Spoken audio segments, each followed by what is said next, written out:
buka Kejadian pasal yang ke-29, saudara sekalian. Kejadian pasal yang ke-29. Beberapa ayat kita akan baca, saudara sekalian. Beberapa ayat kita akan baca. Kejadian pasal yang ke-29.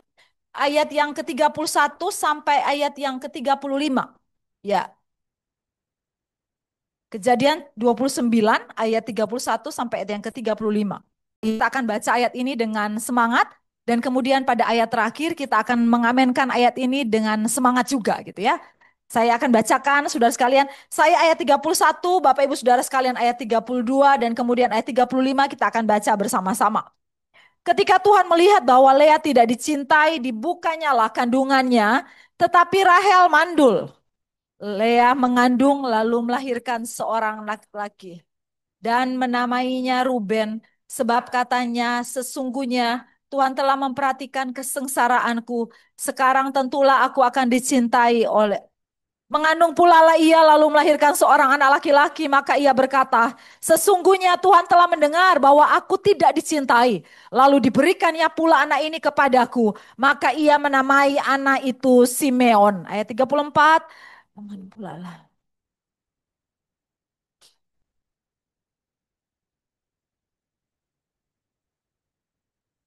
Karena aku telah melahirkan 3 anak laki-laki baginya. Itulah sebabnya ia menamai. Mengandung pula lah ia lalu melahirkan seorang anak laki-laki. Maka ia berkata, sama-sama kalimat ini penting, 1, 2, 3. Sekali ini aku akan bersyukur kepada Tuhan. Itu sebabnya ia menamai anak itu Yehuda. Sesudah itu ia tidak melahirkan lagi. Yang percaya sama-sama katakan amin.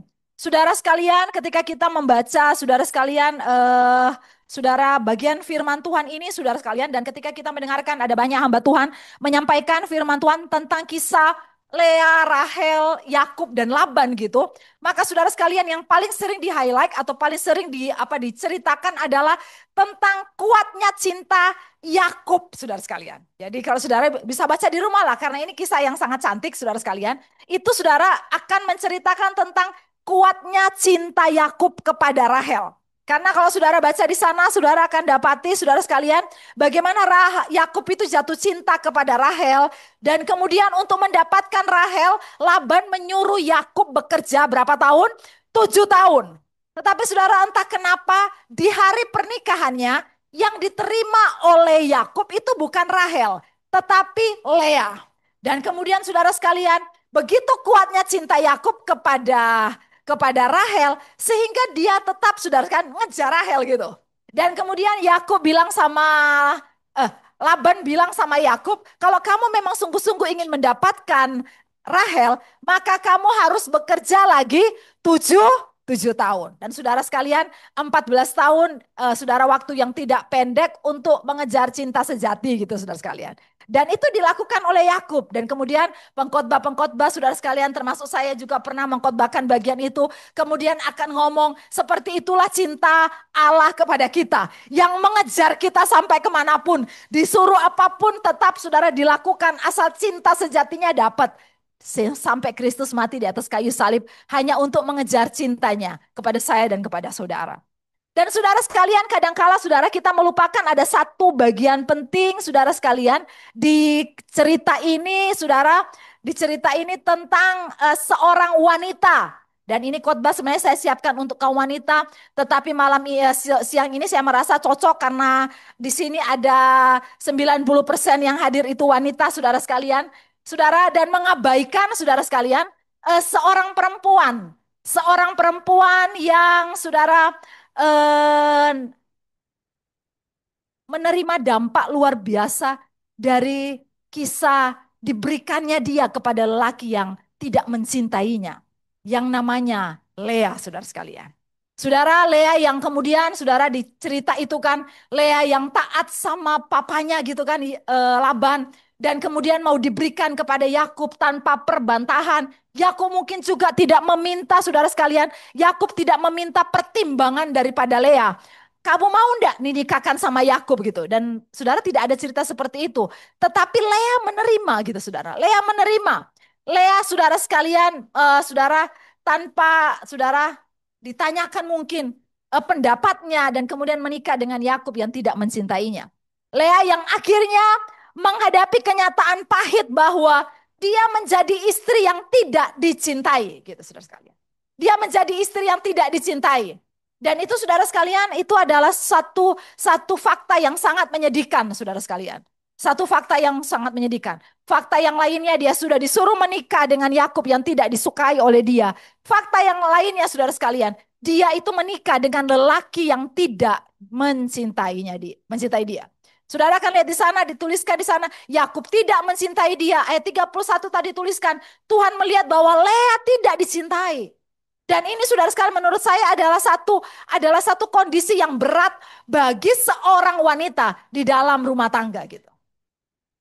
Sehingga saudara sekalian ada satu satu omongan gitu kan, ada satu bukan quote sih, ada satu omongan yang selalu bilang begini, mending kamu menikah dengan orang yang mencintai kamu, walaupun kamu nggak cinta, daripada kamu menikah dengan orang yang kamu cintai, tapi dia nggak cinta. Itu kan ada ya omongan seperti itu. Saya ingat ada banyak omongan. Mending kamu menikah dengan orang yang mencintai kamu, walaupun kamu mungkin nggak cinta sama dia, karena mungkin dengan cintanya dia, kamu bisa berubah menjadi mencintai pasanganmu. Tetapi saudara sekalian, Lea menikah dengan lelaki yang tidak mencintainya. Saudara sekalian, saudara ada tiga fakta, ada tiga hal yang ingin saya sampaikan siang ini tentang cerita Lea kepada kita. Yang pertama saudara sekalian adalah menyadari bahwa kita kadang diizinkan Allah melalui tempat-tempat yang berat, di mana kita tak selalu diterima dengan baik, tak dianggap, dan kemudian kita menghadapi penderitaan, gitu saudara sekalian. Saya memikirkan Lea yang dengan begitu taat gitu saudara. Menerima perintah dari Laban papanya.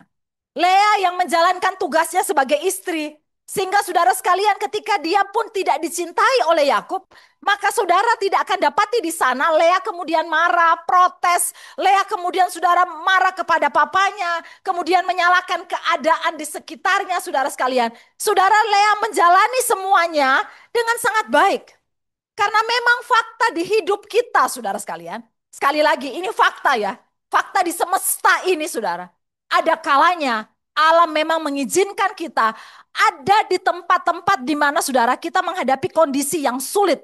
Di mana tidak seperti ekspektasi kita.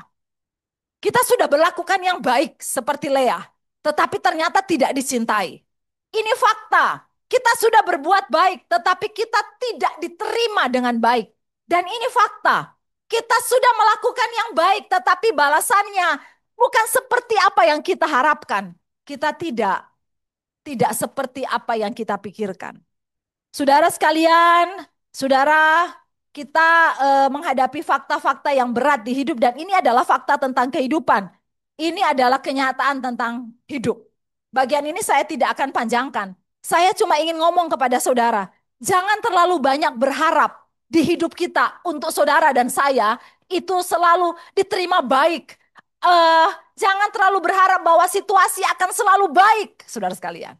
Kalau memang diterima, mungkin saya juga menitipkan pesan kepada kita. Jangan terlalu mengejar yang namanya penerimaan orang.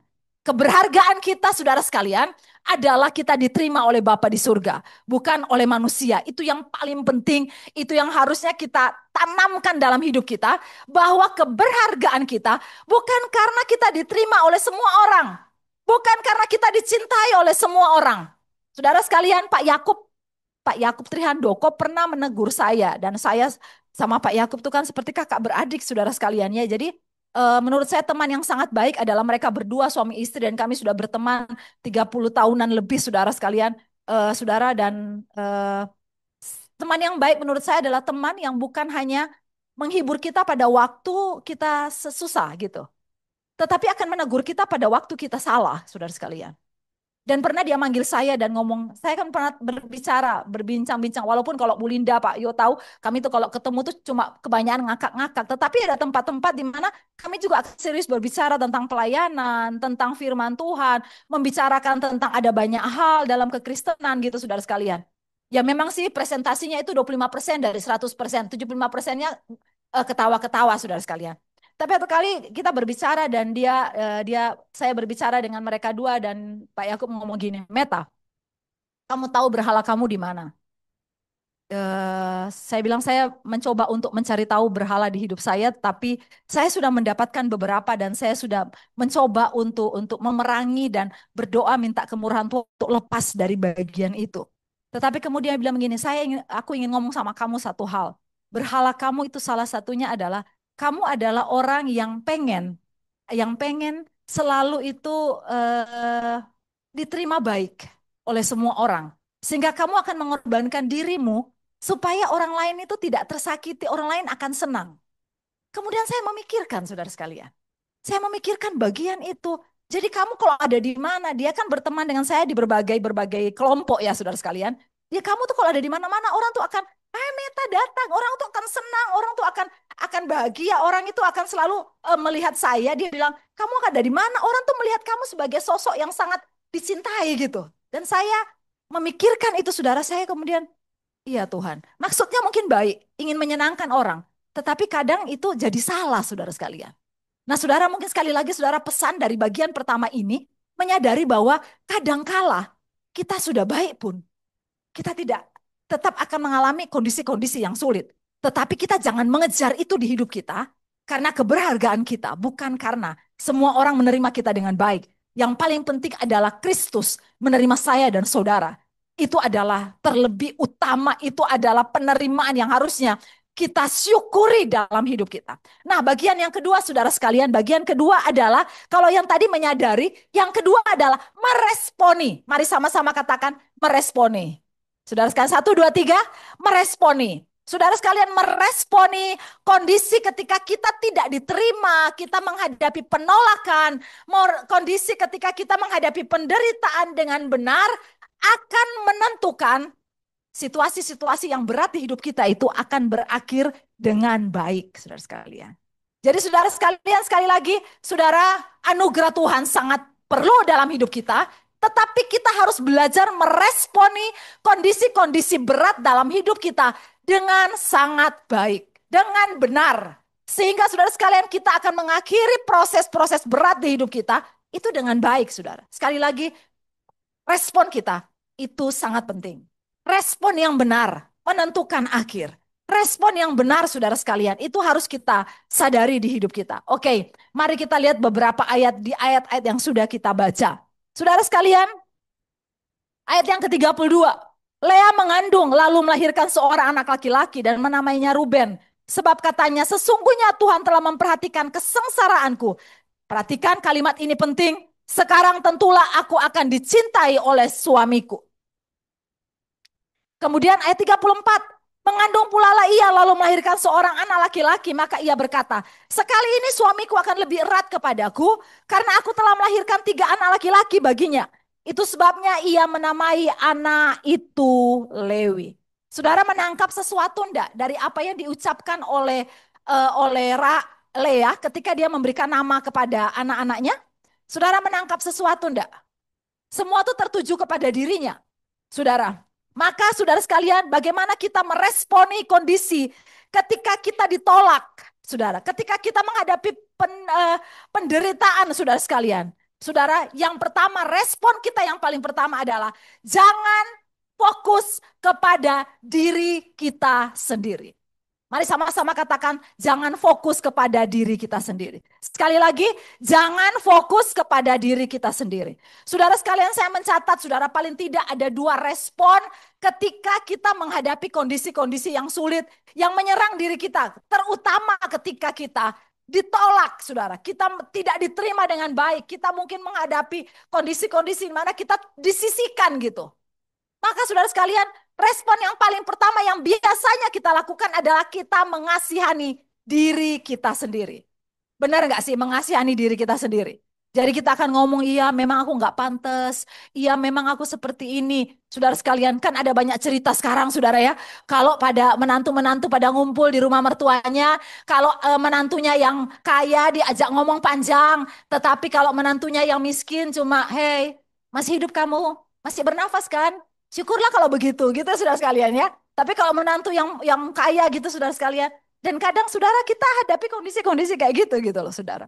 Di pertemanan kita, di pelayanan, sehingga gereja harusnya menjadi area tempat di mana saudara sekalian menjadi tempat untuk kita menerima semua orang. Apapun latar belakangnya, apapun kondisinya, seberdosa apakah dia. Gereja harusnya tempat di mana semua orang diterima. Karena gereja adalah representasi Kristus yang sudah menerima kita. Apa adanya gitu saudara sekalian.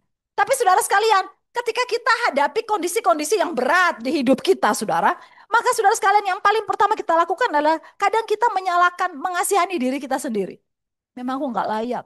Misalnya suaminya cuek atau apa gitu saudara. Atau saudara ada di sini yang merasa tidak dicintai oleh suami dan ngomong iya memang aku nggak cantik seperti tetangga sebelah.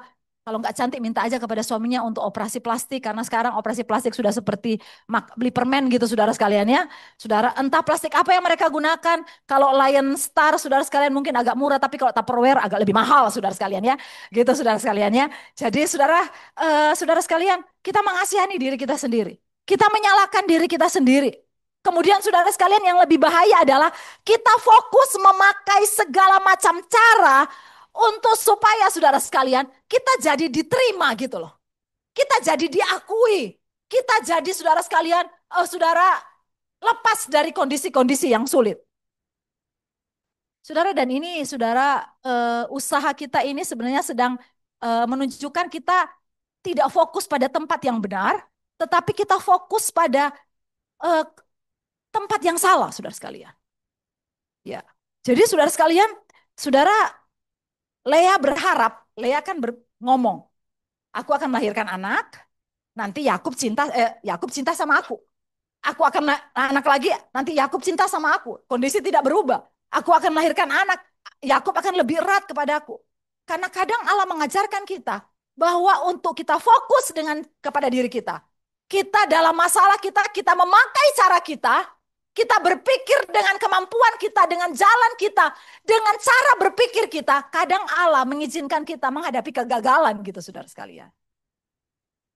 Setuju apa setuju? Kita berpikir dengan cara begini, nanti pasti Tuhan akan buka jalan, saya akan berhasil, saya akan diterima, saya akan lebih baik hidup saya. Dan kita memakai segala macam cara, yang lebih parah kalau kita memakai cara-cara yang tidak baik, saudara, untuk saudara meluluskan, saudara sekalian, keinginan kita. Saudara sekalian, respon yang kedua, dari bagian yang kedua ini, bagaimana meresponi adalah belajar untuk fokus saja kepada Tuhan. Mari sama-sama fokus kepada Allah. 1, 2, 3. Fokus kepada Allah. Saudara, mari kita baca bersama-sama ayat yang ke-35, saudara sekalian. Kalimat ini aja kita akan baca bersama-sama. 1, 2, 3. Sekali ini aku akan bersyukur. Sekali lagi saudara sekalian. Sekali ini aku akan bersyukur kepada Tuhan. Kondisi Lea belum diubahkan oleh Tuhan. Lea belum dicintai oleh Yakub. Saya tidak tahu kenapa keluar kalimat seperti ini, saudara sekalian. Sekali ini aku akan bersyukur kepada Tuhan. Kali ini aku akan bersyukur kepada Tuhan. Tetapi saya menangkap, kali ini Lea bukan lagi fokus kepada dirinya, tetapi fokus kepada Allah dan karyanya atas hidup Lea. Yang setuju katakan amin. Saudara sekalian, eh mari kita belajar untuk fokus kepada Allah dan karyanya atas hidup kita. Ada banyak hal yang bisa menyedihkan kita di dunia ini. Ada banyak hal yang bisa, saudara sekalian, membuat kita down di dunia ini.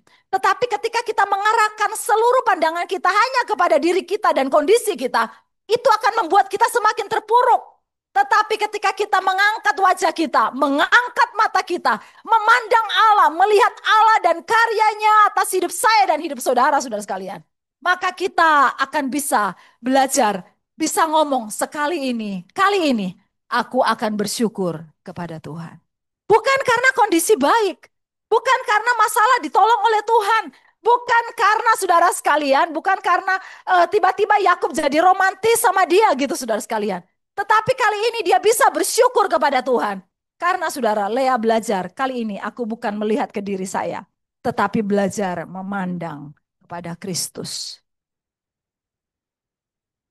Ada banyak alasan untuk kecewa dengan hidup ini, tetapi ada begitu banyak alasan lagi untuk kita bisa bersyukur. atas semua anugerah Tuhan atas hidup saya dan hidup saudara. Yang setuju katakan amin.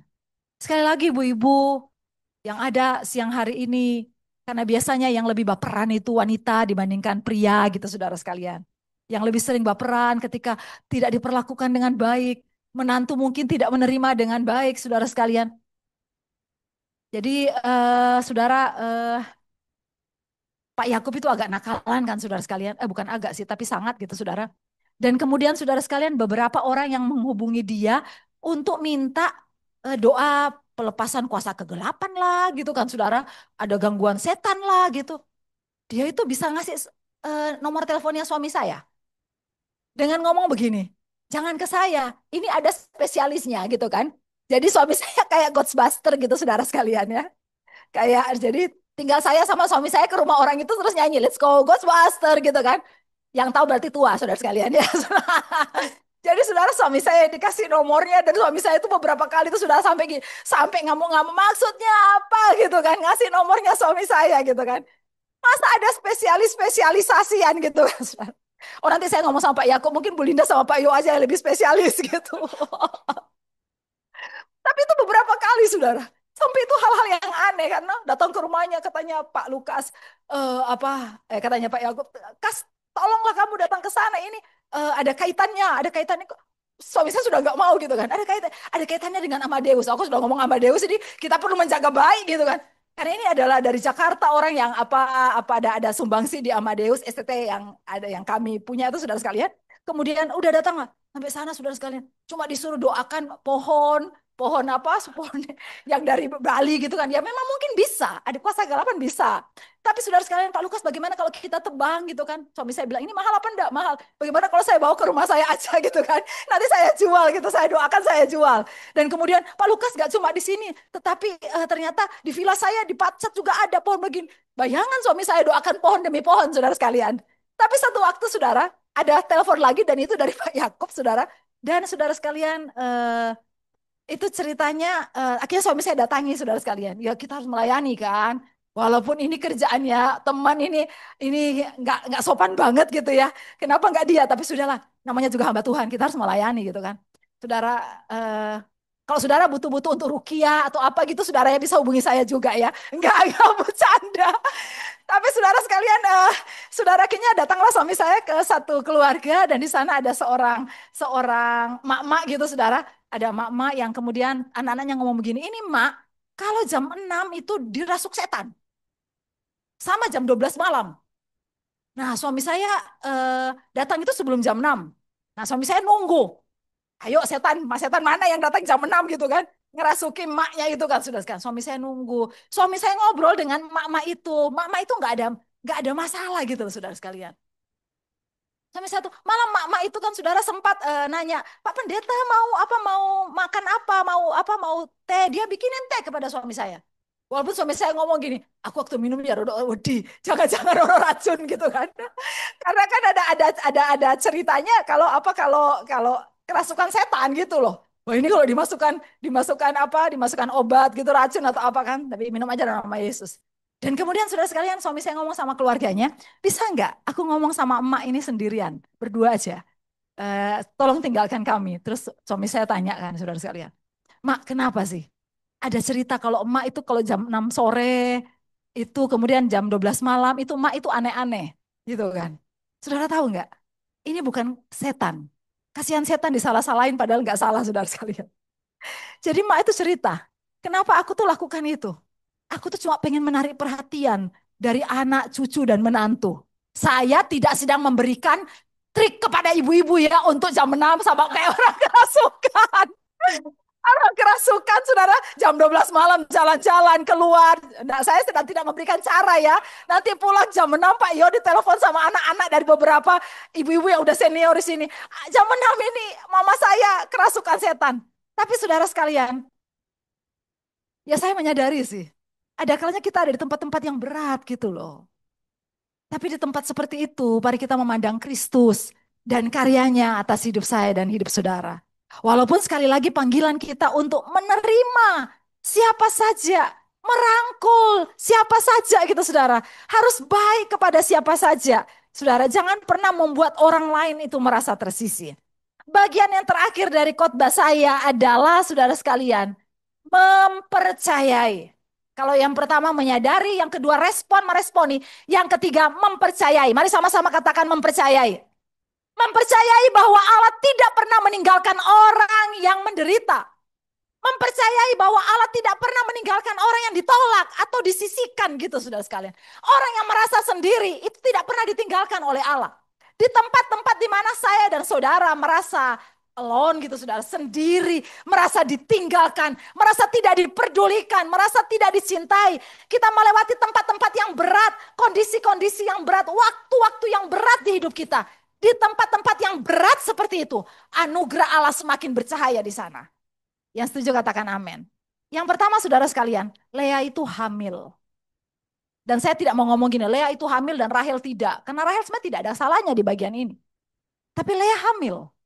Tuhan membuka kandungan Lea. Memberikan Lea 4 anak, saudara sekalian. Dan Tuhan adalah pembela bagi yang tersisi.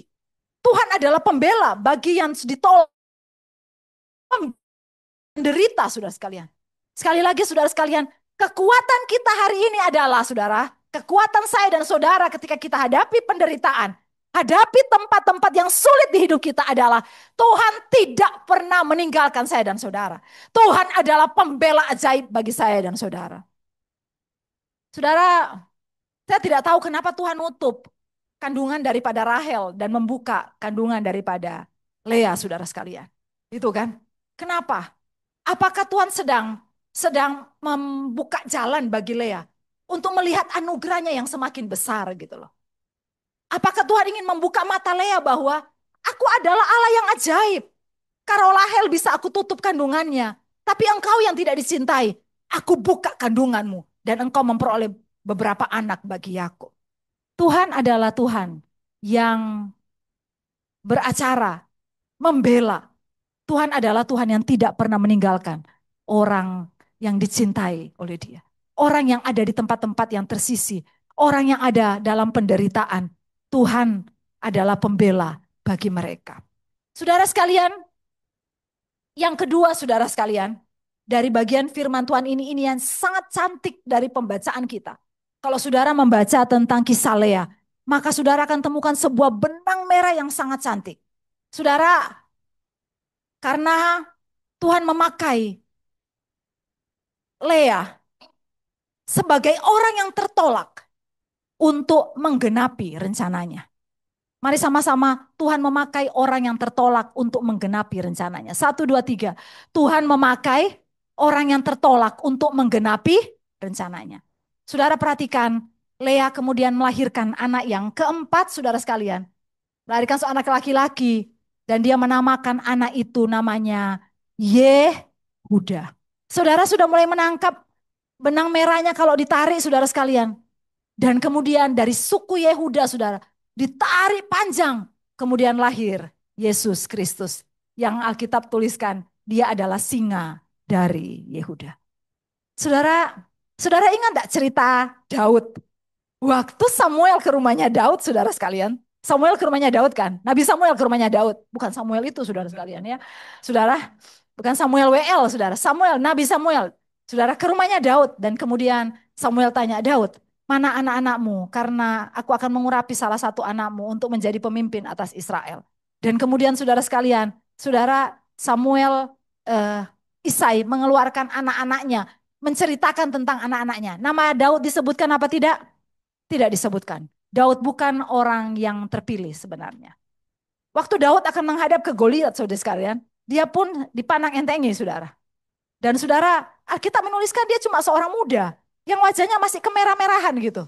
Yang tidak diperhitungkan oleh dunia. Yang tidak mungkin bagi dunia untuk menjadi pemimpin.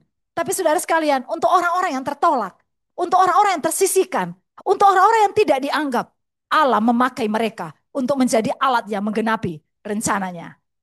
Saudara sekalian, dari Lea yang melahirkan Yehuda, lahir Kristus, Yesus, yang menyelamatkan saya dan menyelamatkan saudara. Saudara sekalian, seandainya Lea hidup, Lea mengerti tentang kisah ini, saudara sekalian. Dan saudara, Lea memahami tentang tertolaknya dia. Tetapi Allah akan memakai, saudara sekalian, keturunannya yang lahir dari rahimnya. Untuk menjadi, saudara sekalian, menggenapi rencana Allah. Saya akan berpikir begini, Lea tidak pernah akan putus asa atau mundur di tengah-tengah kesulitan-kesulitan yang dia hadapi. Hari ini saudara sekalian, kita belum tahu akhir dari kondisi-kondisi berat di hidup kita, saudara sekalian. Tetapi percayalah, kondisi-kondisi berat yang kita lewati sedang dipakai oleh Allah untuk mengerjakan sesuatu bagi saya dan bagi saudara. Yang setuju katakan amin. Oke, saya akan akhiri firman Tuhan siang hari ini dengan Injil, saudara sekalian. Saudara tahu enggak, dari keturunan Lea lahir Yehuda. Dari suku Yehuda lahir Yesus Kristus. Dan saudara tahu enggak, Yesus Kristus adalah orang yang ditolak oleh dunia. Yang setuju katakan yes. Iya kan? Yesus Kristus juga mengalami lebih berat yang dialami oleh nenek moyangnya dia yang namanya Lea. Yesus Kristus, Yesus ditolak oleh dunia, saudara sekalian. Ditolak bukan cuma ditolak karena tidak dicintai, tetapi penolakan itu begitu jelas karena Yesus Kristus harus naik ke atas bukit Golgota. Naik ke atas salib, saudara, sebagai orang yang tertolak. Tapi saudara sekalian, penolakan atas hidupnya sampai dia tersalib di atas kayu salib sedang mengerjakan penerimaan yang sangat besar bagi saya dan bagi saudara. Karena sebenarnya semua kita adalah orang yang tertolak. Kita tidak punya, saudara sekalian, kondisi yang, saudara, kompetensi, kemampuan apapun, alasan apapun untuk supaya saya dan saudara diterima oleh Bapa di surga. Tetapi oleh penolakan yang diterima oleh Yesus, saya dan saudara yang harusnya ditolak, bukan cuma ditolak, dihukum di neraka yang kekal. Saya dan saudara diterima oleh Bapa di surga. Amin, saudara sekalian. Hari ini saudara, kondisi-kondisi yang berat, penolakan-penolakan yang kita terima di hidup kita mungkin. Tapi itu pasti mengerjakan sesuatu yang luar biasa. Yang akan membuat kita sekali ini, aku akan bersyukur lagi kepada Tuhan. Jangan terlalu khawatir dengan kondisi-kondisi berat. Karena pasti akan mengerjakan sesuatu yang indah bagi saya dan saudara. Kekuatannya adalah apa? Yesus pernah ditolak. Ditolak bukan cuma tidak dicintai, tapi disalibkan. Supaya saya dan saudara diterima oleh Bapa di surga. Amin. Firman Tuhan, saudara sekalian. Mari kita akan angkat satu pujian, saudara sekalian.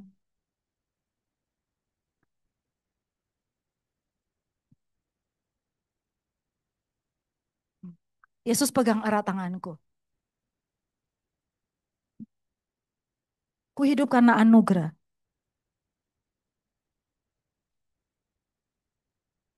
Semangat hari ini, saudara sekalian. Tuhan. Semangat ya.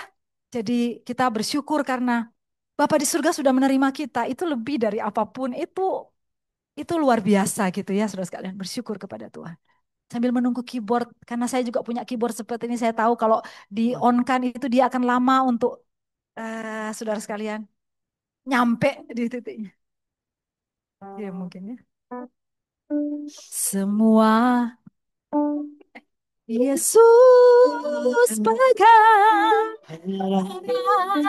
tanganku, ku tak dapat hidup di luar kasih-Mu, Bapa.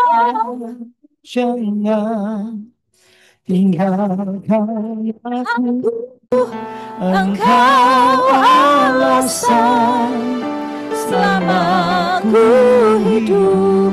Katakan dari atas, ku hidup karena anugerah-Mu. Ku hidup Karena anugerah-Mu.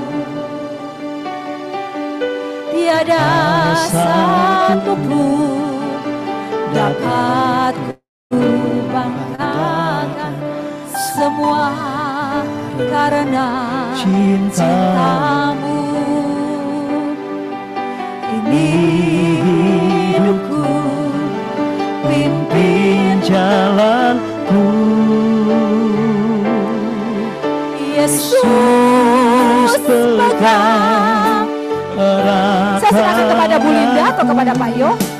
Ku tak dapat hidup di luar kasih-Mu. Katakan, Bapa, jangan tinggalkan aku. Engkau alasan selama Sekali lagi kita mau katakan, Yesus pegang. Yesus erat tanganku, ku tak dapat hidup di luar kasih-Mu. Bapa, jangan tinggalkan aku. Engkau alasan selama ku hidup. Engkau alasan selama ku hidup. Engkau alasan selama